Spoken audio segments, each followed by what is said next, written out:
Hola, bienvenidos a un nuevo encuentro de este espacio que llamo Mateada Filosófica. Para los que no me conocen, soy Maximiliano, pero pueden decirme Maxi y soy un filósofo argentino. Me gusta pensarme como alguien entregado a la comprensión de lo que significa vivir bien. Como todos, lamentablemente, no siempre encarno en mi propia vida aquello que creo que es mejor. Sin embargo, me consuela pensar que una vida dedicada a buscar la vida buena es ya la vida buena, al menos en parte, al menos en cuanto al buen vivir nos es posible como seres humanos. Los videos que voy a compartir con ustedes en esta sección siempre van a tener un formato preestablecido. En primer lugar, intento responder a una pregunta filosófica, tomando como punto de partida las convicciones de un pensador reconocido. Así, en cada ocasión, comienzo con un punteo de lo que piensa tal o cual filósofo sobre el tema que nos toca y luego les comparto mis propias ideas al respecto. Sin embargo, como una de las tareas fundamentales de la filosofía es ayudarnos a pensar mejor nuestra vida, finalizo siempre con al menos un par de preguntas que nos permitan seguir reflexionando sobre nuestro tema. Estos cuestionamientos los hago con el propósito de discernir, de que podamos encontrar maneras de poner en práctica todo aquello que consideremos relevante e importante para nuestra vida. La pregunta que hoy me ocupa se refiere a la filosofía misma.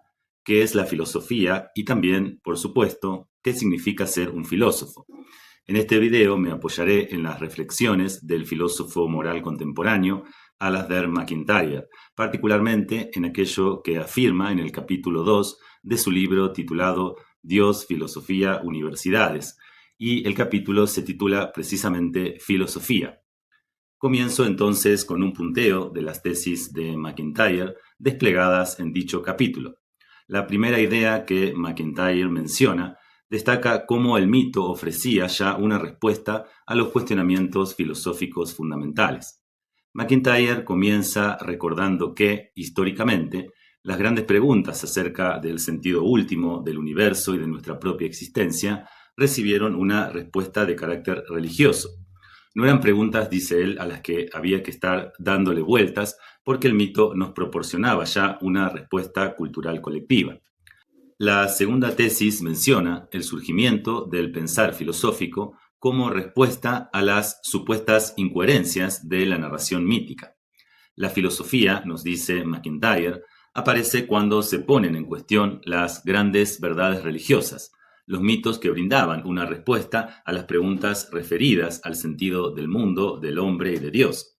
Desde la perspectiva de MacIntyre, esto puede suceder por dos motivos. En primer lugar, debido a que las personas toman conciencia de la existencia de respuestas alternativas y rivales a las propias que son proporcionadas por otras culturas.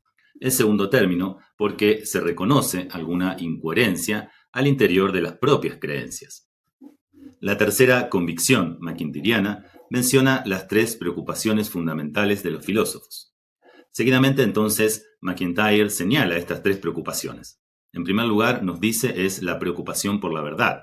Dicha inquietud se manifiesta en la pregunta que dice ¿esto es cierto? En segundo término, la preocupación por la justificación racional. Su pregunta dice ¿tenemos razones suficientes para afirmar tal o cual cosa? Finalmente, la inquietud por el significado, que se pone de manifiesto en la pregunta ¿qué queremos decir cuando afirmamos esto o aquello? En síntesis, la verdad, la justificación racional y el significado ponen de manifiesto, desde la perspectiva de MacIntyre, las tres grandes preocupaciones de los filósofos. La tesis cuarta destaca que los problemas de la filosofía expresan los mismos cuestionamientos de las personas corrientes que procuran vivir una vida reflexiva. En efecto, MacIntyre afirma que los problemas de la filosofía son una extensión de los pensamientos que pueden surgir en cualquier persona que procura ser reflexiva cuando se anima a profundizar e incluso a poner en cuestión las creencias fundamentales que hasta ese momento ha dado por sentado.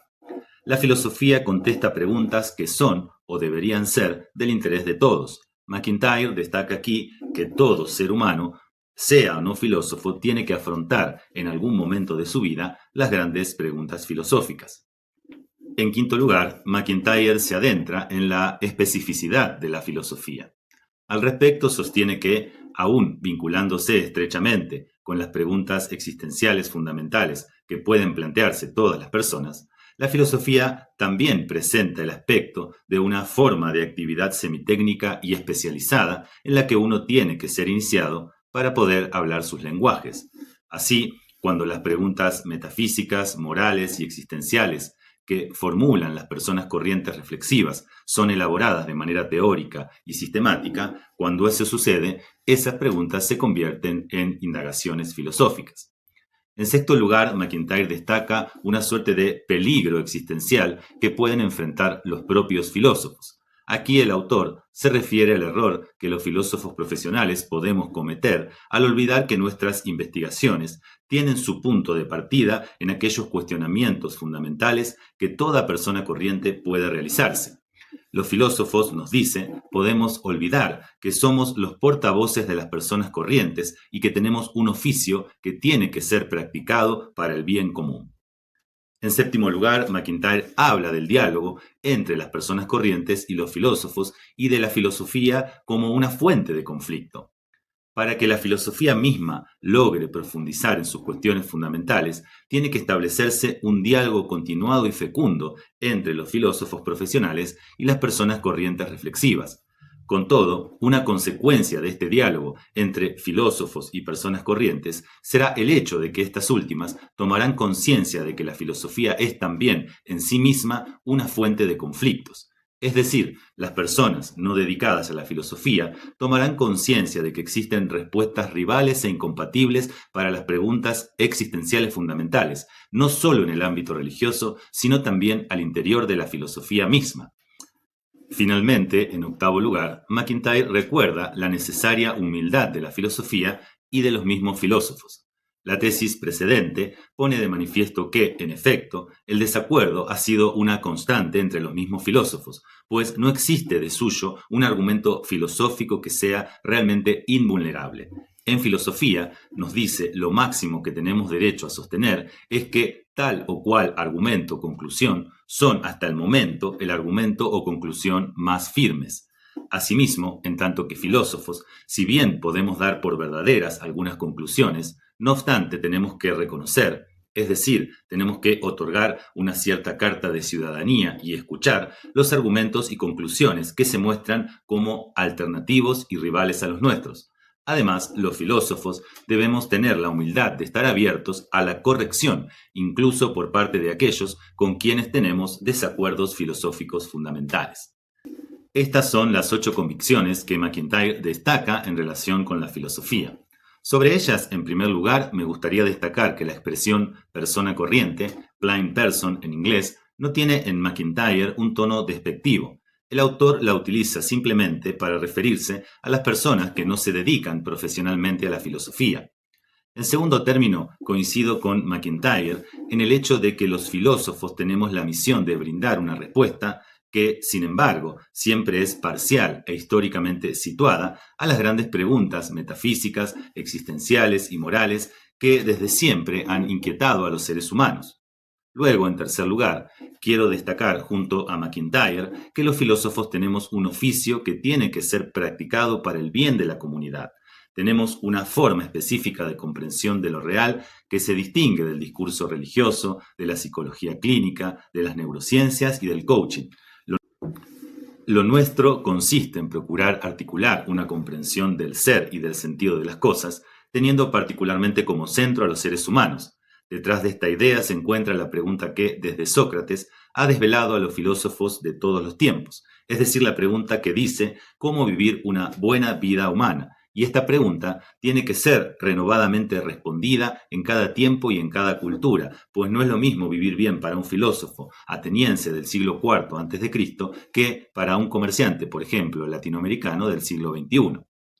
En cuarto lugar, quiero destacar con MacIntyre el hecho de que todas las personas que procuran ser reflexivas tienen que intentar una respuesta a las grandes preguntas que la filosofía ha planteado desde siempre. Como dije, las cuestiones acerca del ser y del sentido de las cosas, pero también problemas como el mal, el amor, la felicidad, la muerte y el sufrimiento. Y para esto las personas necesitan entrar en diálogo con los filósofos. Personalmente hago sesiones de diálogo filosófico en torno a estos grandes temas, en forma individual y grupal. Si te interesa charlar conmigo estas cuestiones, no dudes en escribirme al correo que aparece en mi página. Y si te gustó el video, compartilo y suscríbete a mi canal. Te dejo dos preguntas para finalizar. ¿Sos consciente del conjunto de creencias filosóficas y religiosas bajo las cuales construís tu vida? ¿Has reflexionado acerca de estas creencias fundamentales o simplemente las asumiste en forma acrítica? Cuéntame qué piensas en los comentarios. Nos vemos en el próximo video.